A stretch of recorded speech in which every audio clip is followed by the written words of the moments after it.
Hi, എല്ലാവർക്കും spoken English ക്ലാസ്സിലേക്ക് സ്വാഗതം. നമ്മൾ കണ്ടുകൊണ്ട് ഇരിക്കുന്നത് നമ്മൾ മലയാളത്തില് ഞാൻ എഴുതി, ഞങ്ങൾ എഴുതി, ഞങ്ങൾ ഉറങ്ങി, അവൻ ഉറങ്ങി എന്നൊക്കെ പറയുന്നത് ഇംഗ്ലീഷിൽ എങ്ങനെയാ പറയുന്നത്, അതിനെയാണ് സിമ്പിൾ പാസ്റ്റ് ടെൻസ് എന്ന് ഇംഗ്ലീഷിൽ പറയുന്നത്. എപ്പോഴും പറയുന്ന പോലെ പേരൊന്നും പഠിക്കണമെന്നില്ല, സ്കൂൾ കുട്ടികൾക്ക് വേണ്ടിയാണ് ഞാൻ പേര് പറയുന്നത്. ഇത് വളരെ ലളിതമാണ്. പാസ്റ്റ് ഫോം ഉപയോഗിച്ചാൽ മതി. സബ്ജക്റ്റിന്റെ കൂടെ പാസ്റ്റ് ഫോം സബ്ജക്റ്റിന്റെ കൂടെ ഉപയോഗിക്കുക. ഓക്കെ, നമ്മൾ 3 വാചകങ്ങൾ കണ്ടു. ഞാൻ എഴുതി, ഐ റോട്ട്. അതിന്റെ ക്വസ്റ്റ്യൻ ഞാൻ എഴുതിയോ, ഡിഡ് ഐ റൈറ്റ്. പിന്നെ ഡിഡ് ഐ റോട്ട് എന്ന് പറയില്ല, നമ്മൾ കണ്ടതാണ്. ഡിഡ് ഐ റൈറ്റ്, ഞാൻ എഴുതിയോ. പിന്നെ അതിന്റെ നെഗറ്റീവ്, ഞാൻ എഴുതിയില്ല, ഐ ഡിൻ റൈറ്റ്, ഞാൻ എഴുതിയില്ല. ഐ ഡിഡ് നോട്ട് റൈറ്റിന്റെ ഡിഡ് നോട്ടിന്റെ ഷോർട്ട് ഫോം ആണ് ഡിൻഡ്. വളരെ ഡിഡിൻഡ് എന്ന് പറയാം. ഡിഡിൻഡ് എന്നല്ല ഉച്ചരിക്കുന്നത്, ഡിൻഡ് എന്നാണ്. നമ്മളത് കണ്ടതാണ്. ഐ ഡിൻ റൈറ്റ്, ഞാൻ എഴുതിയില്ല. ഐ ഡിഡ് നോട്ട് റൈറ്റ് എന്നും പറയാം. സ്പോക്കൺ ഇംഗ്ലീഷിൽ നമ്മൾ ഇങ്ങനെയാണ് പറയുന്നത്. പിന്നെ അതിന്റെ ചോദ്യമാണ്. ചോദ്യം ഉണ്ടാക്കുന്ന രീതി എന്താണ്? ഈ ഡിൻഡ് കൊണ്ടുവന്ന് മുമ്പിലിട്ടാൽ മതി. അപ്പൊ ചോദ്യമായി, ഞാൻ എഴുതിയില്ലേ മലയാളത്തില്. അപ്പൊ ഡിൻഡ്, ഡിഡിൻഡ് അല്ല, ഡിഡിൻഡ് ഐ റൈറ്റ് അല്ല, didn't I right, didn't I right. ഇത് പ്രസന്റ് ഫോം ആണ് ഉപയോഗിക്കുന്നത്, ഇത് പാസ്റ്റ് ഫോം ആണ് ഡിഡ് എന്നുള്ളത്. നമ്മൾ നേരത്തെ കണ്ടതാണ് ഇതെല്ലാം, മുറിക്കുന്ന രീതിയൊക്കെ. അപ്പൊ നമുക്ക് നെഗറ്റീവ് ക്വസ്റ്റ്യൻ കിട്ടി. അപ്പൊ 4 ടൈപ്പ് വാചകങ്ങളാണ് അല്ലെ. ഞാൻ എഴുതി, ഞാൻ എഴുതിയോ ചോദ്യം. ഞാൻ എഴുതിയില്ല, ഞാൻ എഴുതിയില്ലേ. അതുപോലെ ഇംഗ്ലീഷിലും ഐ റോട്ട്, ഞാൻ എഴുതി. ഡിഡ് ഐ റൈറ്റ്, ഞാൻ എഴുതിയോ. ഐ ഡിൻ റൈറ്റ്, ഞാൻ എഴുതിയില്ല. ഡിൻഡ് ഐ റൈറ്റ്, ഡിഡിൻഡ് അല്ല, ഡിൻഡ് ഐ റൈറ്റ്, ഞാൻ എഴുതിയില്ലേ. നമ്മൾ നേരത്തെ കണ്ടതുപോലെ ഇംഗ്ലീഷിൽ റൂൾ ഉണ്ട്.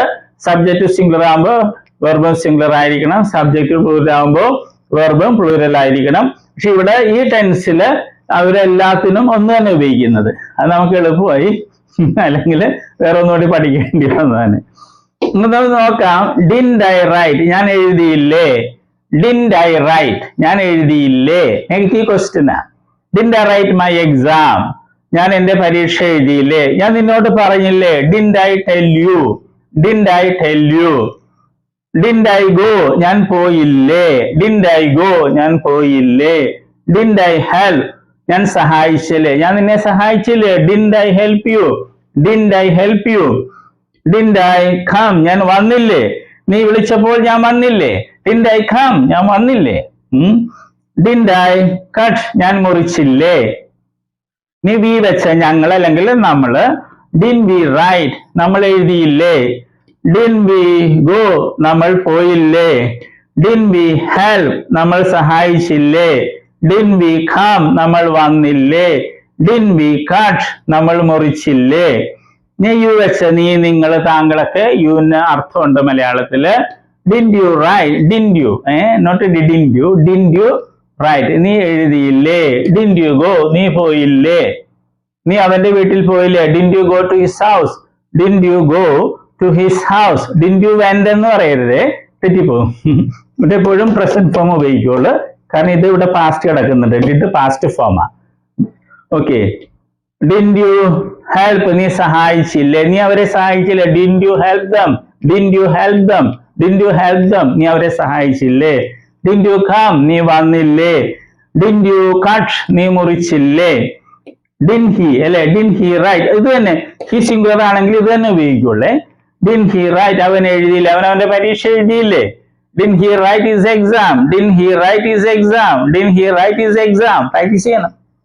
ഡിൻ ഹി ഗോ, അവൻ പോയില്ലേ. ഡിൻ ഹി ഹെൽപ്പ്, അവൻ സഹായിച്ചില്ലേ. ഡിൻ ഹി കം, അവൻ വന്നില്ലേ. ഡിൻ ഹി കട്ട്, അവൻ മുറിച്ചില്ലേ. ഷീ. അപ്പൊ ഹീക്കും ഷീക്കും പകരം നമുക്ക് രാജു എന്നോ ഇവിടെ സീത എന്നൊക്കെ വയ്ക്കാം. സിംഗുലർ ഏത് പേര് വേണമെങ്കിലും വയ്ക്കാം. പ്ലൂരലും നമ്മൾ ഇവിടെ വയ്ക്കും അല്ലേ. ഡിൻ ഷീ റൈറ്റ്, അവൾ എഴുതിയില്ലേ. ഡിൻ ഷീ ഗോ, അവൾ പോയില്ലേ. ഡിൻ ഷീ ഹെൽപ്പ്, അവൾ സഹായിച്ചില്ലേ. ഡിൻ ഷീ കം, അവൾ വന്നില്ലേ. ഡിൻ ഷീ കട്ട്, അവൾ മുറിച്ചില്ലേ. ഇനി ദേ, അവർ അല്ലെങ്കിൽ ഇവർ, 2 വാക്കുകൾ നമുക്ക് മലയാളത്തിലുണ്ട്. ഡിൻ ദേ റൈറ്റ്, അവർ എഴുതിയില്ലേ. ഡിൻ ദേ ഗോ, അവർ പോയില്ലേ. ഡിൻ ദേ ഹെൽപ്പ്, അവർ സഹായിച്ചില്ലേ. ഡിൻ ദേ കം, അവർ വന്നില്ലേ. ഡിൻ ദേ കട്ട്, അവർ മുറിച്ചില്ലേ. അവർ നിന്നെ സഹായിക്കാൻ വന്നില്ലേ. അവർ നിന്നെ സഹായിക്കാൻ വന്നില്ലേ. എങ്ങനെ പറയും ഇംഗ്ലീഷില്? Didn't they come, didn't they come, അവർ വന്നില്ലേ. എന്തിന്? To help you, to help you, സഹായിക്കുവാൻ. വൺ നമ്മൾ നേരത്തെ കണ്ടതാണ് അല്ലെ. Didn't they come to help you, didn't they come to help you. Okay, ഇത് നമ്മൾ പ്രാക്ടീസ് ചെയ്യണേ. അപ്പൊ ഇതാണ് ലാസ്റ്റ് വാചകം. 4 വാചകങ്ങളാണ് നമ്മളിവിടെ കണ്ടത്. അപ്പോൾ ഇതിൽ അവസാനത്തേതാണ് നെഗറ്റീവ് ക്വസ്റ്റ്യൻ. ഇനി വെർബിന്റെ ലിസ്റ്റ് ഉണ്ട്, അത് പഠിച്ച് പ്രാക്ടീസ് ചെയ്യുക, പഠിക്കുക. വളരെ എളുപ്പം ഇംഗ്ലീഷ് പഠിക്കാം, പക്ഷെ പ്രാക്ടീസ് ചെയ്യണം. All the best. നമ്മൾ വെർബുകളാണ് കാണുന്നത്. വെർബ്സ് എന്ന് പറയുന്നത് ക്രിയകൾ അല്ലെ, വരിക, പോവുക എന്നൊക്കെ പറയുന്നതാണ് വെർബ് അല്ലെ ക്രിയകള്. അപ്പൊ വെർബിന് അല്ലെ ക്രിയക്ക് ധാരാളം രൂപങ്ങളുണ്ട്. ഉദാഹരണമായിട്ട് മലയാളത്തിൽ എഴുതുക എന്ന ക്രിയ അല്ലെങ്കിൽ വെർബ് എടുക്കുക, അങ്ങനെ ഒത്തിരി രൂപങ്ങൾ. എഴുതുക, എഴുതും, എഴുതുകയാണ്, എഴുതിയിട്ടുണ്ടായിരുന്നു, എഴുതുവാൻ, എഴുതുമായിരുന്നു, എഴുതണമായിരുന്നു, അങ്ങനെയൊക്കെ ധാരാളം രൂപങ്ങൾ മലയാളത്തിലുണ്ട്. അതുപോലെ ഇംഗ്ലീഷിലുണ്ട് ധാരാളം ഫോംസ്, രൂപങ്ങളുണ്ട്. അതിൽ 4 എണ്ണമാണ് ഇംഗ്ലീഷിലെ ഏറ്റവും പ്രധാനപ്പെട്ട രൂപങ്ങൾ. അതേതൊക്കെയാണ്? ഫോം എന്ന് വെച്ചാൽ രൂപം. Base form, present form, past form, past participle form. ഈ 4 രൂപങ്ങളാണ് ഏറ്റവും പ്രധാനപ്പെട്ടത്. കാരണം ഇംഗ്ലീഷില് എല്ലാ ടെൻസ് എന്ന് പറയുന്നത് അത് മറ്റൊക്കെ ഉണ്ടാക്കുന്നത് ഈ 4 എണ്ണത്തില് ഏതെങ്കിലുമൊക്കെ ഉപയോഗിച്ചാണ് ടെൻസും മറ്റും ഉണ്ടാക്കുന്നത്. അപ്പൊ ഈ 4 എണ്ണം അറിഞ്ഞിരിക്കണം, എങ്കിലേ ഇംഗ്ലീഷ് സംസാരിക്കാനും എഴുതാനൊക്കെ സാധിക്കുകയുള്ളൂ. ഉദാഹരണം നമ്മൾ ബേസ് ഫോം അല്ലെ, ഉദാഹരണമായിട്ട് റൈറ്റ് എന്ന വെർബ് എടുക്കുന്നു. അതിന്റെ അർത്ഥം എന്താണ്? എഴുതുക. പ്രസന്റ് ഫോമില് റൈറ്റും ഉണ്ട്, റൈറ്റ്സും ഉണ്ട്. ഇത് പ്ലൂറലാണ്, ഇത് സിംഗുലർ ആണ്. ഇതിന്റെ അർത്ഥം എന്താണ്? എഴുതാറുണ്ട് അല്ലെങ്കിൽ എഴുതുന്നു. ഇത് രണ്ടുപേരെ അർത്ഥം മലയാളത്തില്. പല കുട്ടികളും പ്രസന്റ് ഫോമില് ചോദിക്കുമ്പോൾ അവര് എഴുതുക എന്ന് പറയും. അത് തെറ്റാണ്. ഈ പ്രസന്റ് ഫോമില് റൈറ്റിന്റെ അർത്ഥം എഴുതാറുണ്ട് എന്നുള്ളതാണ്. എഴുതുക എന്നുള്ളത് ബേസ് ഫോമാ. ഇത് ഒത്തിരി പേര് തെറ്റായിട്ട് സ്കൂളിൽ പഠിച്ചിട്ടുണ്ട്. പാസ്റ്റ് ഫോമില് അതിന്റെ അർത്ഥം എന്താണ്? വാക്ക് എന്താണ്? റോട്ട്. അതിന്റെ അർത്ഥം എഴുതി എന്നുള്ളതാണ്. പിന്നെ പാസ്റ്റ് പാർട്ടിസിപ്പിൾ ഫോം ഉണ്ട്, അതിന്റെ റൈറ്റിൻ്റെത് റിട്ടൺ എന്നുള്ളതാണ് ആ ഫോം. അതിന് പല അർത്ഥങ്ങളുണ്ട്, മാറി മാറി വരും. പിന്നെ ഒരു കാര്യം നമ്മൾ അറിഞ്ഞിരിക്കുക, ഈ ബേസ് ഫോമും പ്രസന്റ് ഫോം പ്ലൂറലും, ബേസ് ഫോമും പ്രസന്റ് ഫോം പ്ലൂറലും ഇംഗ്ലീഷ് ഭാഷയിലെ വെർബുകൾക്ക് ഒരെണ്ണത്തിനൊഴികെ, ബി എന്ന വെർബിനൊഴികെ ബാക്കി എല്ലാ വെർബുകൾക്കും ഒരേപോലെയാണ്. സ്പെല്ലിങ്ങും ഉച്ചാരണമൊക്കെ ഒരേപോലെ തന്നെയാണ്. ഏത്? ബേസ് ഫോമും പ്രസന്റ് ഫോം പ്ലൂറലും. അർത്ഥം വ്യത്യാസമുണ്ട്. ബേസ് ഫോമില് എഴുതുക എന്നുള്ളതാണ് റൈറ്റ് എന്ന് പറയുമ്പോൾ, പ്രസന്റ് ഫോമില് റൈറ്റ് എന്ന് പറയുമ്പോൾ എഴുതാറുണ്ട് എന്നുള്ളതാണ്. ഇംഗ്ലീഷ് ഭാഷയില് 1,70,70,000-ലധികം വെർബുകൾ, ക്രിയകളുണ്ട്. അപ്പൊ അതില് ഈ വെർബ് ഒഴിച്ച്, ബി എന്നൊരു വെർബ് ഉണ്ട് ഇംഗ്ലീഷില്, അത് ഒഴിച്ച് ബാക്കി എല്ലാ വെർബുകളുടെയും ബേസ് ഫോമും പ്രസന്റ് ഫോം പ്ലൂറലും ഒരേപോലെ, ഒരേ സ്പെല്ലിംഗ്, ഒരേ ഉച്ചാരണം. ഓക്കെ, അതുകൊണ്ട് നമ്മൾ ഇത് പ്രത്യേകിച്ച് പഠിക്കില്ല. നമ്മൾ ഇത് 3 പഠിക്കുന്നത്. അത് നമ്മൾ സ്കൂളിൽ പഠിച്ചിട്ടുണ്ട് അല്ലെ. Come, came, come, go, went, gone, അത് തന്നെ സാധനം. പിന്നെ നേരെ ഒരു കാര്യവും കൂടി, ഇംഗ്ലീഷിൽ നേരത്തെ പറഞ്ഞു 1,70,70,000 വെർബ്സ് ഉണ്ട്. അതിൽ ഭൂരിഭാഗം വെർബുകളുടെയും ഈ പാസ്റ്റ് ഫോമും പാസ്റ്റ് പാർട്ടിസിപ്പിൾ ഫോമും ഉണ്ടാക്കുന്നത് ഈ പ്രസന്റ് ഫോമിന്റെ കൂടെ ഡി അല്ലെങ്കിൽ ഇ ഡി എന്ന് കൂട്ടിച്ചേർത്താണ്. ഒരിക്കൽ കൂടി പറയട്ടെ, ഇംഗ്ലീഷ് ഭാഷയിലെ ഒട്ടുമിക്ക വെർബുകളുടെയും പാസ്റ്റ് ഫോമും പാസ്റ്റ് പാർട്ടിസിപ്പിൾ ഫോമും ഉണ്ടാക്കുന്നത് ഡി അല്ലെങ്കിൽ ഇ ഡി എന്ന് പ്രസന്റ് ഫോമിന്റെ ഈ പ്ലൂറലിനോടുകൂടെ കൂട്ടിച്ചേർത്താണ്. അല്ലാതെ കുറെ വെർബ്സ് ഉണ്ട്. അപ്പൊ പക്ഷെ അതാണ് നമുക്ക് ഒത്തിരി ഉപയോഗിക്കുന്നത്. അതിലൊരു ഒരെണ്ണമാണ് ഇത്, റൈറ്റ്, റോട്ട്, റിട്ടൺ. ഇത് മൂന്ന് രീതിയാണ്. റൈറ്റ് ഇത് വേറെ രീതി, റോട്ട് ഇത് റിട്ടൺ. ഓക്കെ, അപ്പൊ നമ്മൾ ഇത് 3 പഠിക്കുള്ളൂ. നേരത്തെ പറഞ്ഞതുപോലെ ഇത് പ്രത്യേകിച്ച് പഠിക്കേണ്ട കാര്യമില്ല, ബേസ് അർത്ഥം അറിഞ്ഞിരുന്നാൽ മതി. ഓക്കെ, ഇപ്പൊ കമ്മിന്റെ അർത്ഥം എന്ന് പറഞ്ഞാൽ വരിക. ബേസ് ഫോമിൽ കം എന്ന് പറഞ്ഞാൽ വരിക എന്നായിരിക്കും. പ്രസന്റ് ഫോമില് വരാറുണ്ട് എന്നായിരിക്കും അർത്ഥം. ഉച്ചാരണവും സ്പെല്ലിങ്ങും ഒന്ന് തന്നെ ആയിരിക്കും. അപ്പൊ നമ്മളിത് 3 സ്കൂളിൽ നമ്മൾ പഠിച്ചിട്ടുണ്ട്. അത് ശരിയായിട്ടൊന്ന് മനസ്സിലാക്കണമെന്നേ ഉള്ളൂ.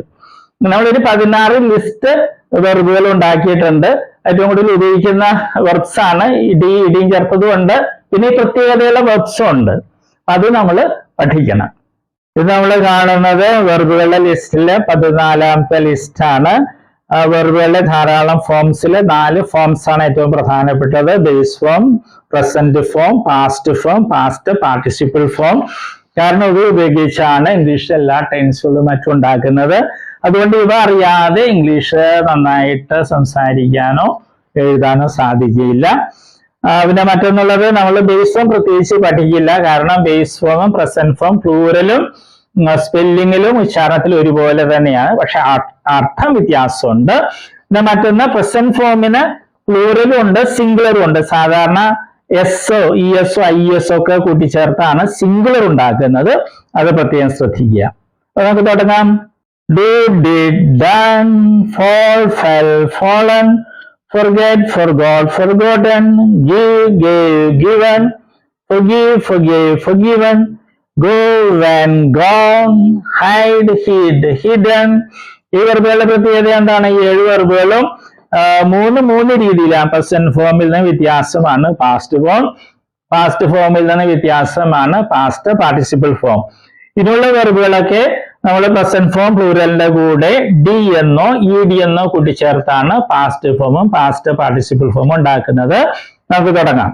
Prefer, preferred, preferred, push, pushed, pushed, reach, reached, reached, realize, realized, realized, remain, remained, remained, relax, relaxed, relaxed, rescue, rescued, rescued, remove, removed, removed, rinse, rinsed, rinsed, risk, risked, risked, ruin, ruined, ruined, shiver, shivered, shivered, slow, slowed, slowed, smell, smelled, smelled.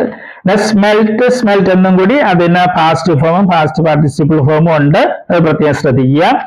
stir, stirred, stirred, train, trained, trained, trust, trusted, trusted, twist, twisted, twisted, whip, whipped, whipped, yarn, yarned, yarned, yell, yelled, yelled, support, supported, supported. അപ്പൊ ഈ വെർബുകളൊക്കെ ഇംഗ്ലീഷിൽ ഏറ്റവും കൂടുതൽ ഉപയോഗിക്കുന്ന വെർബുകളുടെ ലിസ്റ്റിൽ പെട്ടതാണ്. അതുകൊണ്ട് ഇവയെല്ലാം പഠിക്കുക. പിന്നെ പ്രത്യേകം ശ്രദ്ധിക്കണം, ചില വെർബുകൾ പ്രസന്റ് ഫോമിൽ സിംഗുലർ എഴുതുമ്പോൾ ഐ ഇ എസ് നോ അല്ലെങ്കിൽ ഇ എസ് നോ ഒക്കെ ആയിരിക്കാം. അത് പ്രത്യേകം ശ്രദ്ധിക്കണം. ഉദാഹരണം ഡു, ഡസ് അല്ലെ, ഇ എസ് നേർത്താണ് സിംഗുലർ ഉണ്ടാക്കുന്നത്. ചില വെർബുകളുടെ പാസ്റ്റിലോ പാസ്റ്റ് പാർട്ടിസിപ്പിളിലൊക്കെ അക്ഷരങ്ങൾ ഇരട്ടിക്കുന്നുണ്ടാകും. അതും പ്രത്യേകം ശ്രദ്ധിക്കുക. എഴുതുന്നത് കറക്റ്റ് ആയിട്ട് എഴുതാൻ വേണ്ടിയാണ്. ഓക്കെ.